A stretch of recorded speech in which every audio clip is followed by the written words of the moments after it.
Hello everybody. So we are going to solve an example on the energy balance for open systems, and this is going to be a simple example just to practice. But quickly to refresh the last piece of information that we mentioned in the previous video, it was about the difference between the energy balance equation for open and closed systems. So, and we said that for closed systems we use the internal energy, for the open systems we use the enthalpy. And this is the main difference between the two systems.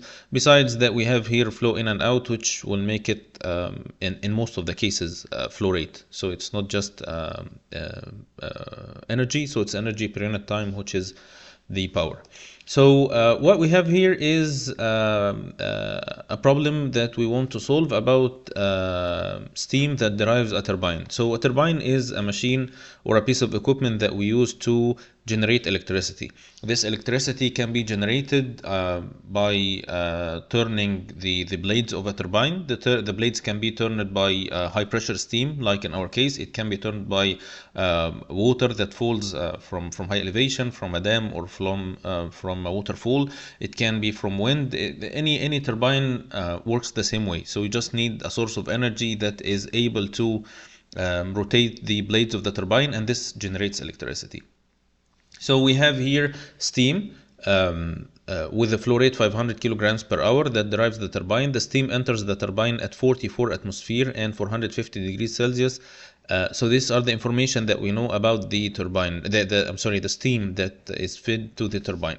And the velocity is 60 meters per second. This is the conditions of the feed to the turbine. And then it leaves at 5 meters below the turbine inlet, so there is a difference of elevation between the feed and the product.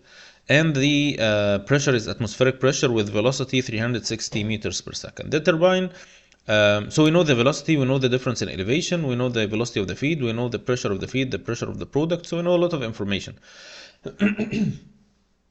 That the turbine delivers shaft work at a rate of 70 kilowatts. So this is the work that the turbine is producing. And the heat loss from the turbine is estimated to be 10 power 4 kilocalorie per hour. So this is the losses due to the friction, due to the motion of the pieces or the parts inside the turbine. So we need to calculate the specific enthalpy change associated with this process. So we have inlet, we have outlet, we have heat, we have work. So we have almost everything, and we have velocity, we have difference in elevation. So let's just draw a diagram to put everything together. So we have here the feed stream. This is 500 kilograms per hour. The pressure 44 atmosphere, 450 degrees Celsius, 60 meters per second. The velocity here it's 500 kilograms, 1 atmosphere, 360 meters per second. This is the difference in elevation, which is 5 meters. We have heat loss of 10 power 4 kilocalorie per hour, and that's why we put it with a negative sign.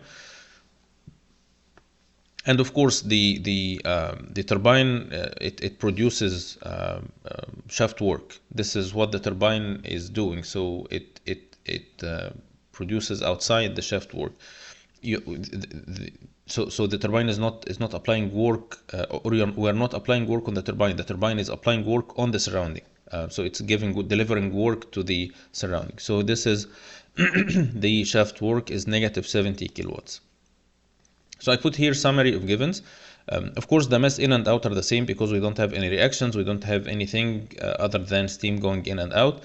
We know the pressure, the temperature, the velocity for the inlet. We know the pressure and the velocity for the outlet. We have the difference in elevation, which is Z inlet minus Z outlet, which is 5 meters, the Q, the work, and we want to calculate delta H.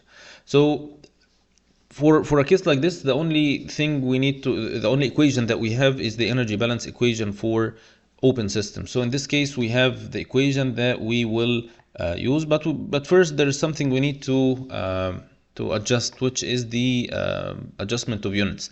Here we have kilowatts, which is kilojoules per second, which is the SI units or the power in SI units.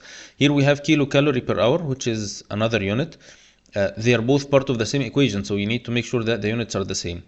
This is kilograms per hour. The SI unit of time is seconds, so we need to make this in second. This is meters per second. This is meters per second.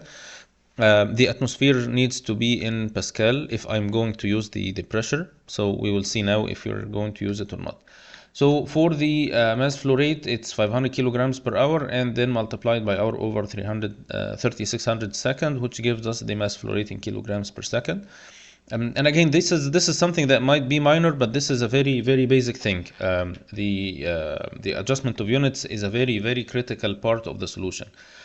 You might do everything correctly, but if you forget to do the proper unit conversion, this will mess up everything. The pressure is 44 atmosphere. We multiply it by Pascal, 1.013 times 10 power 5 Pascal or Newton per meter square over 1 atmosphere. So this is the inlet pressure. The outlet pressure is the atmospheric pressure, which is 1.013 times 10 power 5 Pascal. We have the work in kilowatts, so I just multiply by 1000 to make it in watts, which is in joules per second. The Q is kilocalorie per hour, so I converted kilocalorie into calorie, and then calorie into joules, and then the hour into second. So this is the value that we get for the heat, or Q.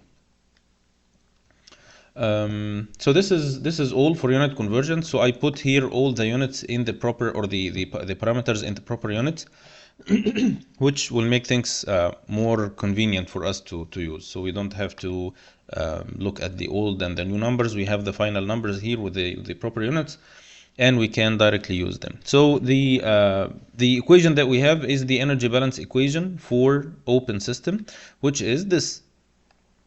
We need to check which terms are available and which are not sometimes, and this is I'm sorry, this is something that we'll see a lot later, that we might have problems with some terms that are not there. Either we can neglect them, or we don't have any of them, or we know they are zeros. So in our case, we have difference in enthalpy. Of course, this is what we need to calculate, so there is definitely a difference in enthalpy. We have difference in kinetic energy because the velocity here and here are not the same. The potential energy because there is difference in elevation. We have already Q and work. We have the values of Q and work here. So there are no zero terms here in this equation. So let's calculate them. For Q and work, they're already ready, we have them already, and we have them now in the proper unit. So we don't need to do anything for them. So what we need to calculate are these two terms, and if we know the values of these two terms, then we know delta H, because we know Q and W, so just these two. So the difference in kinetic energy is half m v square or u square minus u square, which is the outlet minus inlet. And you need to always remember that this is the outlet minus inlet. Any delta is the outlet minus inlet, so it's the outlet velocity part 2 minus the inlet velocity part 2. So this is the value that we get here. For the potential energy is half mgh, and remember that the delta H is H2 minus H1. This is 5, but it's going to be negative because H2 is less than H1. So this is the mgh, and this is the potential energy. We know Q, we know work, so we will directly substitute in the equation that delta H equals Q plus work shaft minus the change in kinetic energy minus the change in potential energy, which of course this is positive because it is negative minus, so minus of minus is plus. So the value of delta H is negative 9.04 times 10 power 4 watts, and then we can calculate the specific enthalpy. If we need to calculate the specific enthalpy, then it's going to be m multiplied by delta H hat equals this value. So we divide by the mass flow rate. This gives us the value in of course this is watt is joule per second, this is kilograms per second, so the second will cancel out and we'll have the result in joules per kilogram. So it's negative 6.5 times 10 power 5 joule per kilogram, or negative 650 kilojoules per kilogram. So delta H is negative, and this is expected. We should be expecting negative value for delta H, because the stream that is going in has more energy than the stream going out. This is very expected. We have very high pressure, we have high temperature. This comes out at lower temperature, lower pressure, and we expect that the temperature might be less because of the losses of heat that happen here, and because the stream is losing its energy. This is what turns the turbine. So the enthalpy of the product stream is definitely less than the enthalpy of the feed stream. So this is something we need to keep in mind. So this is something you can do as a check, that you know it's negative. So if it's not negative, then there's something you need to double check again, or to revise your calculations. So this is the answer, which is negative 650 kilojoules per kilogram. There is one last thing that I want to refer to in this problem, which is a very important thing.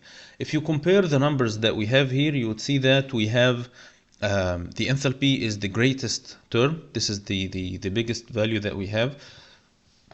This is the total enthalpy, not the specific enthalpy. So the enthalpy is negative 9. I put the absolute values. It's 9 times 10 power 4. So this is the value. It's 90 kilowatts, which is 90 times 10 power 3. We have here the work shaft is very high. We have Q is low. We have kinetic energy is low, and potential energy is very low. And this is what I want to refer to. The two terms of kinetic and potential energy are usually very, very small. Their value is very small compared to the values of the other terms. Of course, the enthalpy, Q, and work. In this specific problem, the equipment that we are dealing with doesn't do any heat transfer. These are just losses. That's why Q is very small and very comparable to the kinetic energy. But if you have a heater, if you have a cooler, if you have any equipment, which are very common equipment that we deal with, you will see that the Q term is a very significant term in the equation. So the three terms of enthalpy, of the work, of the shaft work, and heat are very important terms, and we cannot neglect, and this is something that we cannot say it's small, so we can ignore.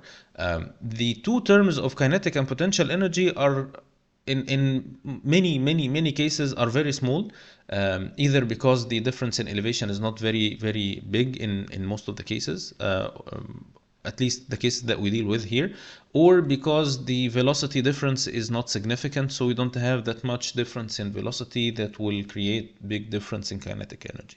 So this is something that we will do later, and you would see this later a lot, that we say that we are solving a problem, and that before you do anything, ignore the changes in kinetic and potential energy. This is something that we say a lot, that we ignore the kinetic and potential energy differences. This doesn't mean that there is no kinetic and potential energy, but it means that the difference in kinetic and difference in potential energy between the inlet and outlet streams is negligible. That's why we will focus more on these three terms, the Q, delta H, and work, in the problems that we are going to solve in the rest of this course, inshallah. So this is the end of the first part of the of this chapter. In the next part, we will see how to calculate or get the values of delta H and U. This is something that we are really interested in for the enthalpy. How can we get the value of this term? Because it's a very important term. We need to get delta H in order to calculate the amount of heat, the amount of work that we will get. Which is the opposite of what we did in this problem. We knew Q and delta and work, and we wanted to calculate delta H. This is not the case in most of the problems that we see. We want to know how much heat we have or how much work we have. That's why we need to know or find a way to calculate or get the value of delta H. So this is going to be the topic of next video, inshallah, and I'll see you then. Goodbye.